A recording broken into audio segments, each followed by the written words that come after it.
ওকে, স্বাগতম জানাচ্ছি প্রথম লেকচারে। হ্যাঁ, তো আজকে মূলত আলোচনা টপিক হবে আয়নিক বন্ধন।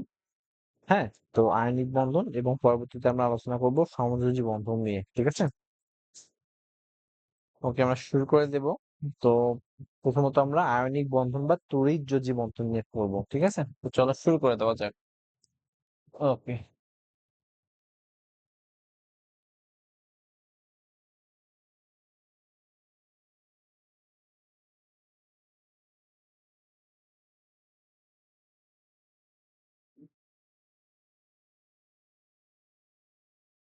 তড়িৎযোজী বন্ধন।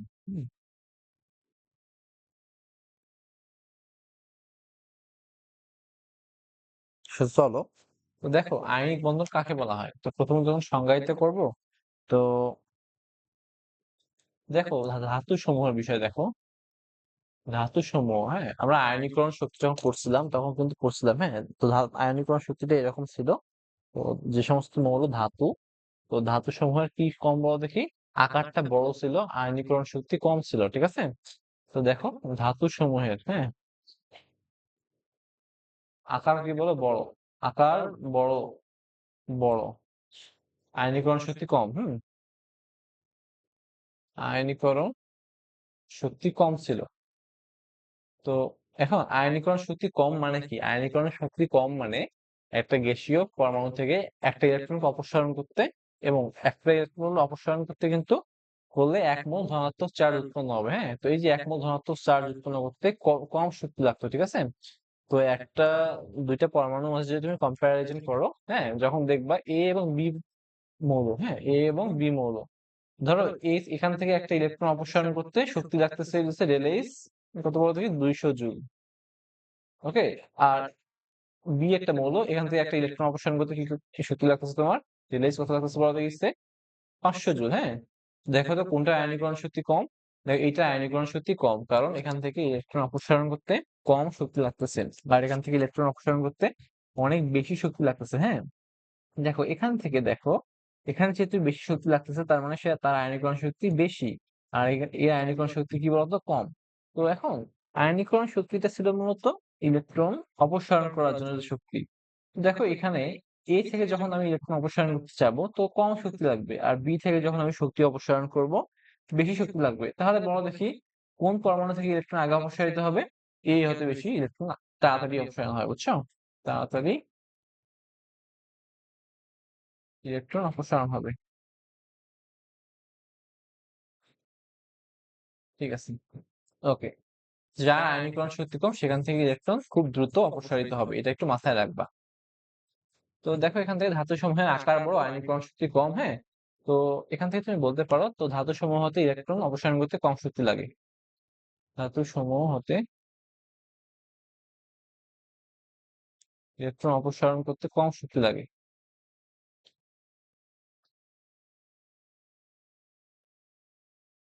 কম শক্তি লাগবে। আচ্ছা, ঠিক আছে। এখন ইলেকট্রন এখন ইলেকট্রন যখন তুমি ত্যাগ করবে তখন কিন্তু ইলেকট্রন ধনাত্মক চার্জ যুক্ত হয়, এবং ইলেকট্রন যখন গ্রহণ করবে তখন কিন্তু নেগেটিভ চার্জ যুক্ত হয়। ঠিক আছে, ওকে, তো দেখো ইলেকট্রন ত্যাগ করলে কোন চার্জ যুক্ত হয় বলো দেখি, ধনাত্মক চার্জ। ওকে, তাকে আমি বলি ক্যাটায়ন বলি, ক্যাটায়ন বলি, ক্যাটায়নের প্লাস চার্জ। আর ইলেকট্রন গ্রহণ, তখন তাকে আমি কি বলি ঋণাত্মক চার্জ। ঠিক আছে, ঋণাত্মক চার্জ, বা এটাকে বলি আমি অ্যানায়ন। হ্যাঁ, একটু মাথায় রাখো, এগুলো আমি কিন্তু জানি, বা মাইনাস চার্জ। ঠিক আছে, আশা করি এটা বুঝতে পারছো। তো এখন আয়নিক বন্ধনটা কি ছিল, তো আয়নিক বন্ধন ছিল, দেখো, হুম, তো এখন এই যে একটা ক্যাটায়ন, হ্যাঁ, আর একটা অ্যানায়ন যখন একে অপরের সঙ্গে যুক্ত হবে, ঠিক আছে, তখন তাদেরকে আমরা বলবো আয়নিক বন্ধন। ঠিক আছে, ওকে, আচ্ছা, এগেইন বলি, একটা ক্যাটায়ন এবং একটা অ্যানায়ন যখন একত্রিত হবে বা যোগ হবে তখন তাদেরকে আমি বলবো আয়নিক বন্ধন। তো এখন ক্যাটায়ন কারা? ক্যাটায়ন হইতেছে যারা ইলেকট্রন ত্যাগ করে। হুম? তো কারা ইলেকট্রন ত্যাগ করতে বলো দেখি? ধাতুসমূহ। ঠিক আছে? ধাতু। আচ্ছা? আর অ্যানায়ন কারা বলো দেখি? ইলেকট্রন গ্রহণ করে। তো মাথায় রাখবা ক্যাটায়ন যতগুলো ইলেকট্রন ছাড়বে, অ্যানায়ন ঠিক ততগুলো ইলেকট্রনই গ্রহণ করবে। ঠিক আছে? আর এটা কারা বলো দেখি? অধাতু সমূহ। বুঝছো? অধাতু সমূহ। এখান থেকে একটা রিমাইন্ডার দেই, হ্যাঁ? ক্যাটায়ন যতগুলো ইলেকট্রন ছাড়ে, হ্যাঁ? ইলেকট্রন ছাড়ে, অ্যানায়ন ঠিক ততগুলো ইলেকট্রন গ্রহণ করে। অ্যানায়ন ঠিক ততগুলো ইলেকট্রন গ্রহণ করে।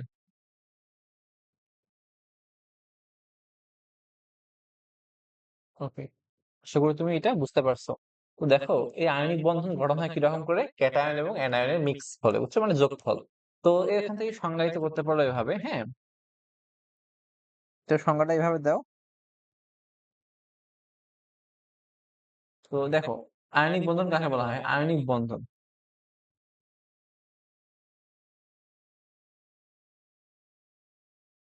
আয়নিক বন্ধনের সংজ্ঞা হচ্ছে কি তোমার, হ্যাঁ, যে আকর্ষণের ফলে, যে আকর্ষণের ফলে ধাতুসমূহ ইলেকট্রন ত্যাগ করে ক্যাটায়নে রূপান্তর হয়। ইলেকট্রন ত্যাগ করে ক্যাটায়নে পরিণত হয়, হ্যাঁ?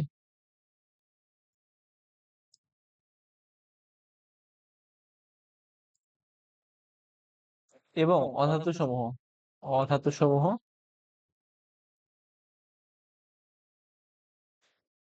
সেই ইলেকট্রন গুলো গ্রহণ করে। ঠিক আছে? সেই ইলেকট্রন গ্রহণ করে অ্যানায়নে রূপান্তরিত হয়। ঠিক আছে? অ্যানায়নে রূপান্তরিত হয়। তো ঋত রূপান্তরিত হয়, হ্যাঁ? পরস্পরের সাথে যুক্ত থাকে, বুঝছো? মানে ক্যাটায়ন এবং অ্যানায়ন কি করে? কেউ ইলেকট্রন ত্যাগ করতেছে আর ওই ত্যাগকৃত ইলেকট্রনকে কেউ গ্রহণ করে পরস্পরের সঙ্গে যুক্ত থাকে। ঠিক আছে? পরস্পরের সঙ্গে যুক্ত থাকাকে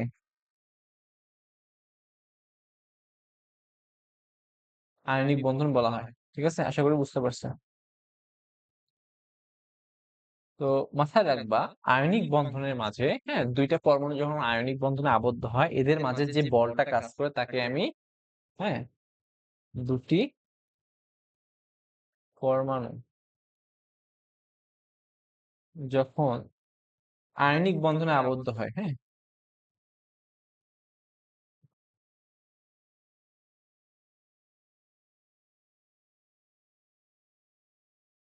তাদের মাঝে স্থির বৈদ্যুতিক আকর্ষণ বল কাজ করে। তাদের মাঝে মাঝে দেখো সুন্দর করে লিখে দিচ্ছি, স্থির বৈদ্যুতিক আকর্ষণ বল কাজ করে।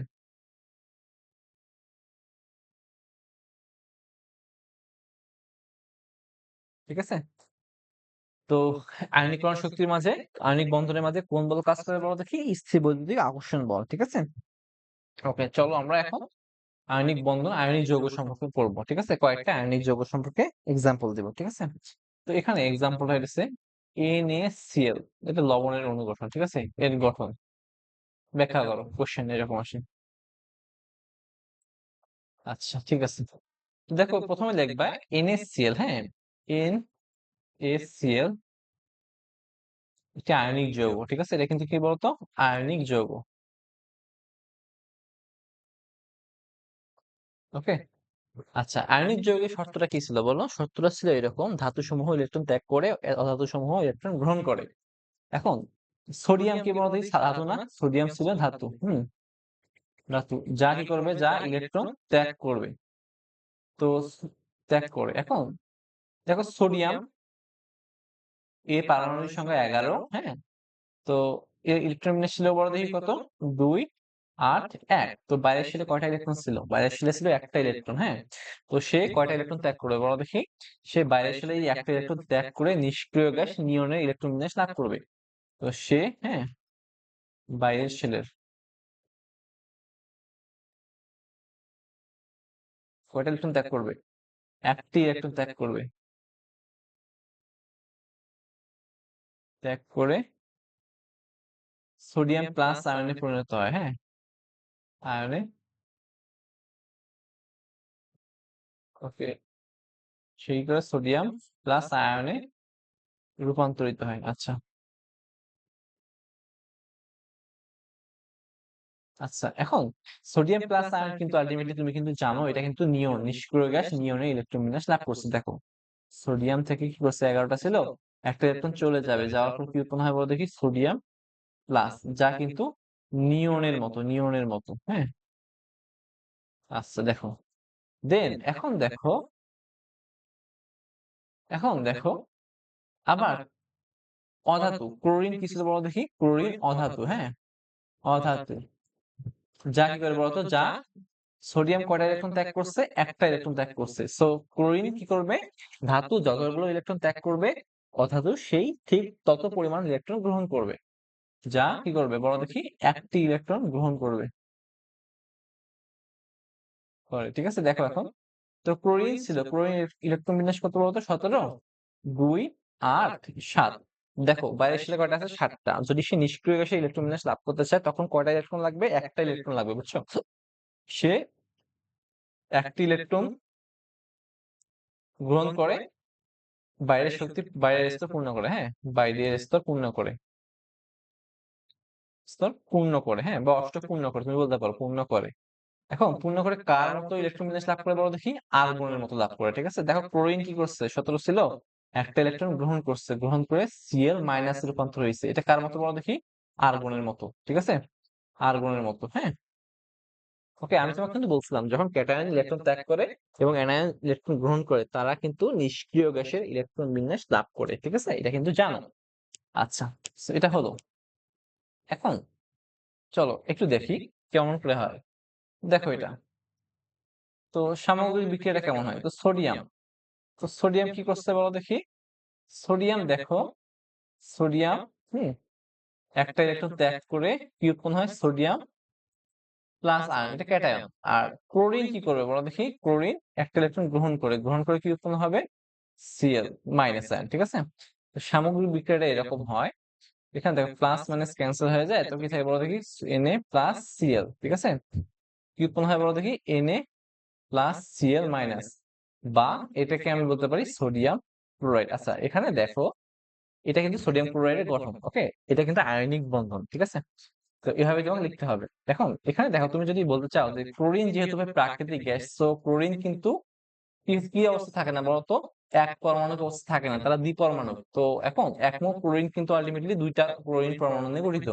তো এখন যেহেতু আমি তোমাকে মূল সংখ্যাটা পড়াই নাই, হ্যাঁ, তার মানে তোমাকে আমি জাস্ট এভাবে শিখাইলাম। ওকে, এগেইন বলি, এখানে মূল সংখ্যা নিয়ে প্যারা খাইও না। তো আবার তো মাথায় রাখো, একটা ক্লোরিন একটা ইলেকট্রন গ্রহণ করবে। ঠিক আছে, একটা ইলেকট্রন গ্রহণ করে Cl মাইনাস আয়ন উৎপন্ন করবে। ঠিক আছে, এখন দেখো এভাবে হবে। ঠিক আছে, এখন সামগ্রিক বিক্রিয়াটা, বিক্রিয়াটা কি হবে? বিক্রিয়াটা হবে এরকম, হ্যাঁ, বাম পাশে এগুলো এই পাশে বিক্রিয়া করে দাও, যোগ করে দাও, দেখো মাইনাস প্লাস কাটা যায়, আর ডান পাশে এগুলো এক পাশে। ওকে, সো এটা এরকম, হ্যাঁ, এটাকে বলা হয় সোডিয়াম ক্লোরাইড লবণ। এখন এটা যেহেতু আয়নিক যৌগ, কারণ কি বলতো? আয়ন ট্রান্সফারের মাধ্যমে হয়েছে, হ্যাঁ, ধাতু সমূহ আয়ন বা ইলেকট্রন ত্যাগ করছে, অধাতু সমূহ ইলেকট্রন গ্রহণ করছে। যেহেতু সে ইলেকট্রন গ্রহণ এবং ত্যাগ করার মাধ্যমে হয়েছে, তাকে আমি আয়নিক যৌগ বলবো। তো আয়নিক যৌগের ফলে মাঝে কোন বন্ধন বা কোন বলটা কাজ করে বলো দেখি? দেখো এখানে দেখো Na প্লাস, হ্যাঁ, এবং Cl মাইনাস আয়নের মাঝে স্থির বৈদ্যুতিক আকর্ষণ বল কাজ করে। ঠিক আছে, স্থির বৈদ্যুতিক, তোমাকে কিন্তু বলা হয়েছিল। ঠিক আছে, বৈদ্যুতিক আকর্ষণ বল কাজ করে, কাজ করে। ঠিক আছে, ওকে, আশা করি তুমি সোডিয়াম ক্লোরাইডের গঠনটা দেখছো। ঠিক আছে, ওকে, চলো এটাকে একটু চিত্রের মাধ্যমে প্রকাশ করি। ঠিক আছে, চলো দেখি চিত্রগুলো কেমন হয়। তো দেখো সোডিয়াম, একটা ইলেকট্রন ত্যাগ করে কি হয়েছে বলতো, সোডিয়াম প্লাস। তো আগে কত ছিল, সোডিয়াম ছিল 2 8 1, তো এটা অঙ্কন করে দেখি কি হয়, প্লাস এখানে 2 8টা,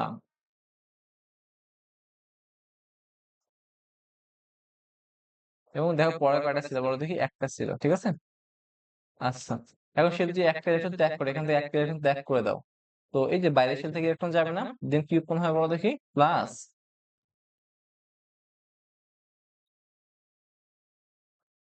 তো এখানে দুইটা ইলেকট্রন থাকবে,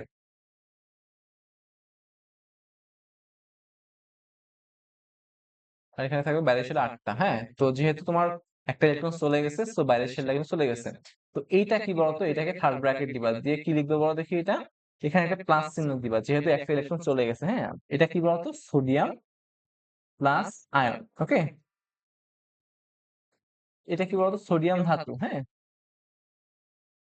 তো একটা ইলেকট্রন চলে যাওয়ার পর এরকম করে থার্ড ব্র্যাকেট দিয়ে সোডিয়াম প্লাস আয়ন এভাবে লিখবা। ওকে, এটা হলো। দেন দেখো ক্লোরিনের বিষয়টা কি হবে, ক্লোরিন। ক্লোরিন 17 ছিল। হ্যাঁ, 17 কি রকম ছিল বলো দেখি, 2 8 7, তার মানে সে একটা ইলেকট্রন গ্রহণ করবে, তার মানে Cl plus electron equals to কি বলতো, Cl মাইনাস। দেখো ক্লোরিন কত ছিল বলো, প্রথমে এটা হচ্ছে নিউক্লিয়াস, এখানে তোমার দুইটা ইলেকট্রন, তো সে বাইরে ছিল হবে দুইটা 8টা, একটা দুইটা 8টা। হ্যাঁ, তারপরে দেখো এখানে 7টা,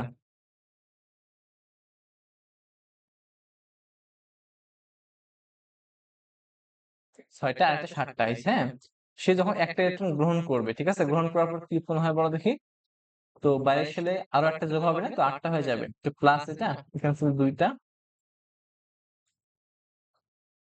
দুইটা।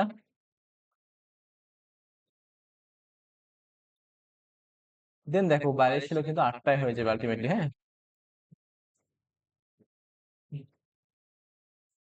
8টা হয়ে গেছে, ঠিক আছে। দেখো এটাকে জাস্ট ব্র্যাকেট দিয়ে দেখো উপরে কি করবে বলতো, একটা মাইনাস চার্জ দিবা, বুঝছো, এটা হচ্ছে ক্লোরিন, একটা ইলেকট্রন গ্রহণ করার পর কি হয়েছে বলতো, ক্লোরিন মাইনাস আয়নে রূপান্তর হয়েছে, ঠিক আছে। ওকে, আশা করি তুমি বুঝতে পারছো। এখন এই যে দুইটা, এই দুইটাকে তুমি যোগ করে যদি দাও তো কি হবে বলো, এই দুটাকে তুমি যোগ করে দিবা, বুঝছো। ওকে, এখন দেখো কি হবে, এটাকে সামগ্রিকভাবে কিভাবে লিখবা, তো দেখো। তো এখন এটা আনো,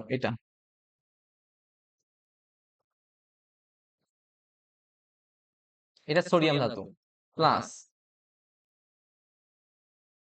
প্লাস দেখো এবার এটাকে নিয়ে আসো, ক্লোরিন অধাতু।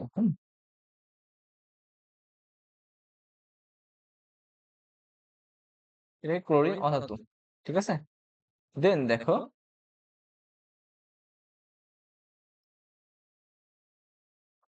এটাকে দুইটা বিক্রিয়া করে কি হয় বলো দেখি। আচ্ছা, দুইটা বিক্রিয়া করে দেখো।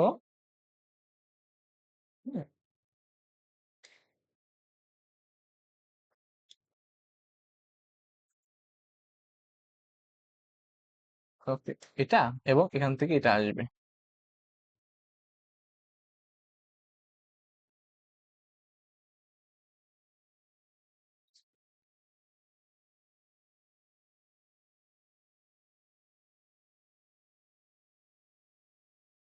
এটা, ঠিক আছে। ওকে, দেখো। ওকে, ঠিক আছে, এটা ঠিক আছে। দেখো এখানে ক্লোরিন, সোডিয়াম, এখানে ক্লোরিন। হ্যাঁ, Na প্লাস আয়ন এবং Cl মাইনাস আয়ন পাশাপাশি আসবে, বা এটাকে আমরা কি লিখতে পারি বলতো, NaCl লবণ বলতে পারি, ঠিক আছে।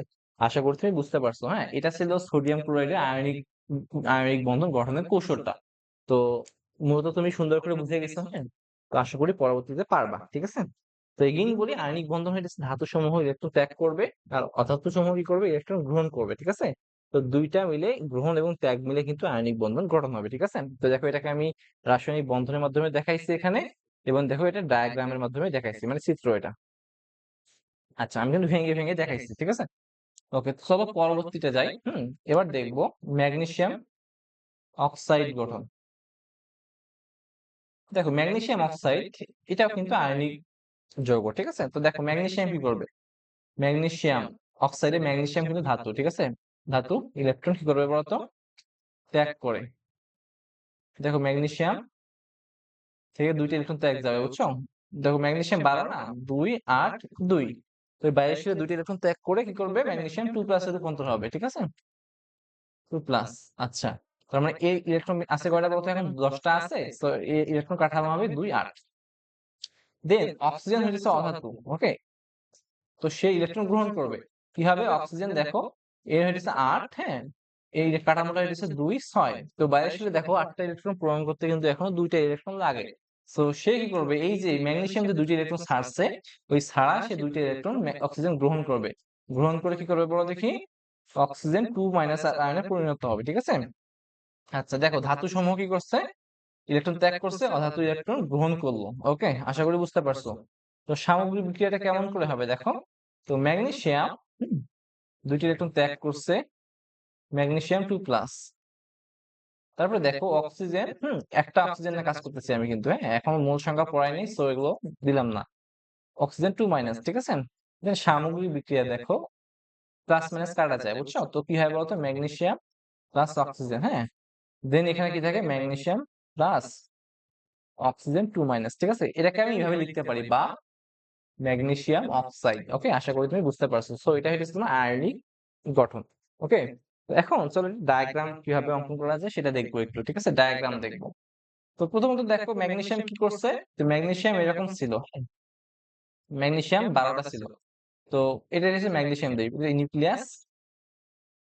ওকে, এটা একটা, দুটা, হ্যাঁ, 3 4 5 6 7 8 9 10। দেখো, তো 8টা 22 সালে 8টা হয়েছে, আর পরের সালে কটা আছে বলো? 2টা আছে, ঠিক আছে? তো এটা হচ্ছে ম্যাগনেসিয়াম। তো ম্যাগনেসিয়াম থেকে দেখো কয়টা ইলেকট্রন চলে যাবে? 2টা ইলেকট্রন চলে যাবে, ঠিক আছে? 2টা ইলেকট্রন চলে গেলে কি থাকে? ম্যাগনেসিয়াম 2 প্লাস না? দেখো এই বাইরের শেল থেকে 2টা ইলেকট্রন চলে যাবে, চলে গেলে কি হবে বলো দেখি? প্লাস, ওকে, 3 নাম্বার কক্ষপথটা হাওয়া হয়ে যাবে। ওকে, এটা ব্র্যাকেটের মাধ্যমে কি দিবা বলো দেখি? এখানে 2 প্লাস আয়ন দিয়ে দিবা, বুঝছো? এটা হচ্ছে ম্যাগনেসিয়াম 2 প্লাস আয়ন। আশা করি এটা বুঝছো, হ্যাঁ। তারপরে দেখো ক্লোরিনের অক্সিজেনের বিষয়টা কেমন হয়। অক্সিজেন, অক্সিজেন কি ছিল বলো দেখি? অক্সিজেন ছিল 2 6, হ্যাঁ। তো এটা দেখো প্লাস, ওকে সরি, চলো অক্সিজেনের বিষয়টা দেখি। অক্সিজেন কি করতে বলো? অক্সিজেন ছিল এরকম, হ্যাঁ, এটা ছিল অক্সিজেনের জন্য 2, বাইরে কটা বলতো? 6টা, একটা, দুইটা, তিনটা, চারটা, পাঁচটা, 6টা, ঠিক আছে? অক্সিজেন সে কি করবে, এই যে 2টি ইলেকট্রন ত্যাগ করছে, ওই 2টি ইলেকট্রন গ্রহণ করবে। গ্রহণ করে কি হবে দেখো? তো সে কিন্তু কি করবে বলো দেখি? প্লাস। তো বাইরের শেলে কিন্তু আরো 2টা ইলেকট্রন যোগ হবে, আগে ছিল 6টা, এখন কিন্তু 2টা যোগ হয়ে 8টা হবে, ঠিক আছে?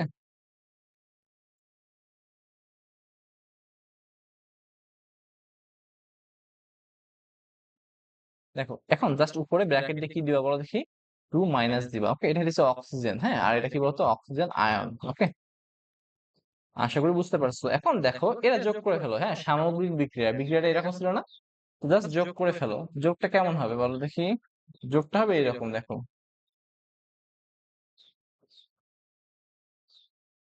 দেখো এটা হচ্ছে ম্যাগনেসিয়াম। এখানে দেখো 2টা ইলেকট্রন ছিল, হ্যাঁ, এখানে 2টা ইলেকট্রন ছিল, ম্যাগনেসিয়াম এটা প্লাস। এবার দেখো অক্সিজেনকে নিয়ে আসো, অক্সিজেন, হ্যাঁ। তো অক্সিজেনকে তুমি নিয়ে আসো এখান থেকে।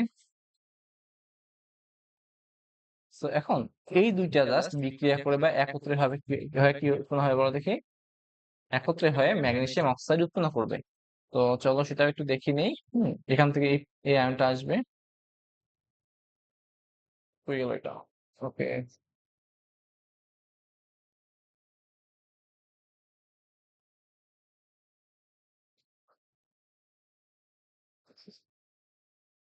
ম্যাগনেসিয়াম 2 প্লাস, আর এখান থেকে আসে অক্সিজেন, হ্যাঁ।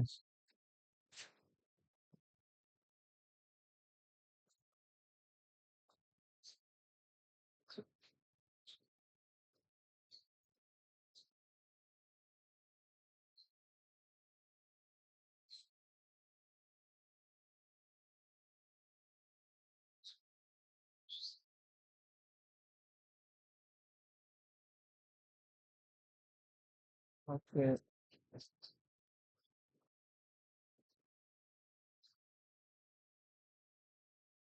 এইরকম, হ্যাঁ দেখুন এটা কিন্তু এরকমই।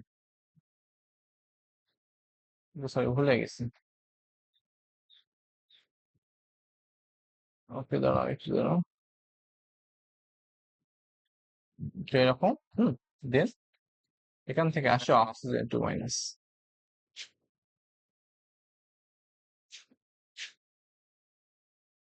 সরি।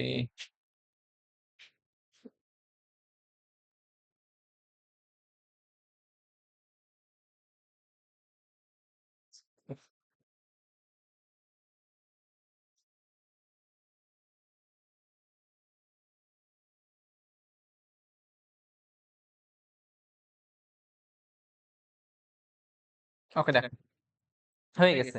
তো এখান থেকে ম্যাগনেসিয়াম আর এখান থেকে অক্সিজেন আসছে, হ্যাঁ অক্সিজেন এসে যুক্ত হয়ে কি উৎপন্ন করছে বলো দেখি, ম্যাগনেসিয়াম 2 প্লাস। এটাকে আমি জাস্ট লিখতে পারি বা কি বলতো, Mg, ও বা ম্যাগনেসিয়াম অক্সাইড। ওকে, তো দেখো এদের মাঝে কোন বল কাজ করে বলো দেখি। তো এখান থেকে লিখে দিবা এদের মাঝে, হ্যাঁ এদের যেহেতু আয়নিক বন্ধন, এদের মাঝে স্থির বৈদ্যুতিক আকর্ষণ বল কাজ করে, স্থির বৈদ্যুতিক আকর্ষণ বল কাজ করে।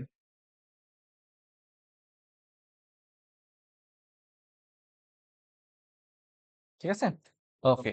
তার মানে দেখো এদের মাঝে কিন্তু স্থির বৈদ্যুতিক আকর্ষণ বল কাজ করতেছে। ঠিক আছে, তো দেখো এখানে দেখো এর আগে আমরা NaCl এর গঠন পড়লাম, এখন কিন্তু ম্যাগনেসিয়াম অক্সাইডের গঠন করছিলাম। হ্যাঁ, তো চলো এখন এখন আমরা যে টপিকটা পড়বো সেটা হচ্ছে কি আয়নীকরণ বা আয়নিক বন্ধনের বৈশিষ্ট্য। আয়নিক বন্ধনের বৈশিষ্ট্য, হ্যাঁ। তো চলো, তো দেখো 1 নম্বর বৈশিষ্ট্য, এরা কি করে, এরা ইলেকট্রন আদান প্রদানের মাধ্যমে ভরে থাকে, বুঝছো? এরা ইলেকট্রন আদান প্রদানের মাধ্যমে আদান প্রদান প্রদান করে। এখন 2 নম্বর বৈশিষ্ট্য কি জানো, ধাতু ইলেকট্রন ত্যাগ করে। ধাতু কি করে, ইলেকট্রন ত্যাগ, অধাতু ইলেকট্রন গ্রহণ। হ্যাঁ, ওকে। তো এদের মাঝে দেখো, এদের মাঝে কোন বল কাজ করে বলো দেখি, এদের মাঝে স্থির বৈদ্যুতিক আকর্ষণ বল কাজ করে। ঠিক আছে, স্থির বৈদ্যুতিক, হ্যাঁ আকর্ষণ বল কাজ করে।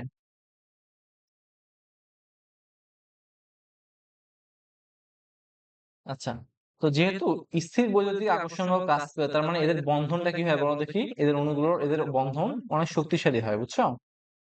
তো এদের বন্ধন যদি শক্তিশালী হয়, এদেরকে কি সহজে ভাঙতে পারবা? ভাঙতে পারবা না।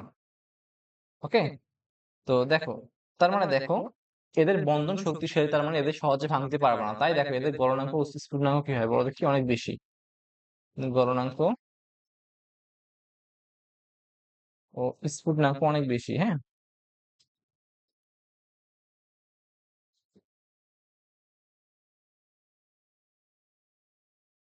ওকে, 6 নম্বর দেখো, এরা পানিতে এদের দ্রাব্যতা বেশি, বুঝছো? এদের দ্রাব্যতা বেশি। এখন দ্রাব্যতা মানে কি জানো, দ্রাব্যতা মানে হইতেছে যে কোনো দ্রবণে, হ্যাঁ যে কোনো দ্রাবকে দ্রবীভূত হওয়ার ক্ষমতা এদের, যেহেতু এরা আয়নিক যৌগ, তো এদের দ্রাব্যতা কি বলতো বেশি। ওকে, তো এটাই, হ্যাঁ আশা করি এই কয়েকটা বৈশিষ্ট্য তুমি বুঝতে পারছো। ঠিক আছে, ওকে। তো চলো এখন এখন আমরা যে টপিক গুলো পড়বো সেটা হচ্ছে সমযোজী বৈশিষ্ট্য বা সমযোজী যৌগ। ঠিক আছে, এখন কি বলবো বলো দেখি, সমযোজী যৌগ। যৌগ, তো দেখো সমযোজী যৌগ কারা, তো মাথায় রেখো। তো যারা ইলেকট্রন শেয়ার করে, ঠিক আছে, যারা ইলেকট্রন শেয়ার করে, হ্যাঁ শেয়ার করে বন্ধন গঠন করে,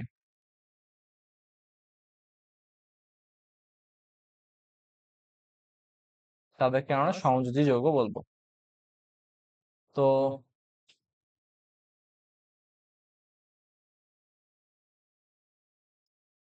ওকে, ঠিক আছে, আজকের মতো একটুকুই থাক। বাকি দিন আমরা সমযোজী যৌগ পড়বো, দেন আয়নিক এবং সমযোজী বৈশিষ্ট্য পার্থক্য, তারপরে পানিতে যে কোনো আয়নিক যৌগের দ্রবণীয়তা, এবং ধাতব বন্ধন পড়ে শেষ করে দেবো। ঠিক আছে, আজকের মতো আল্লাহ হাফেজ।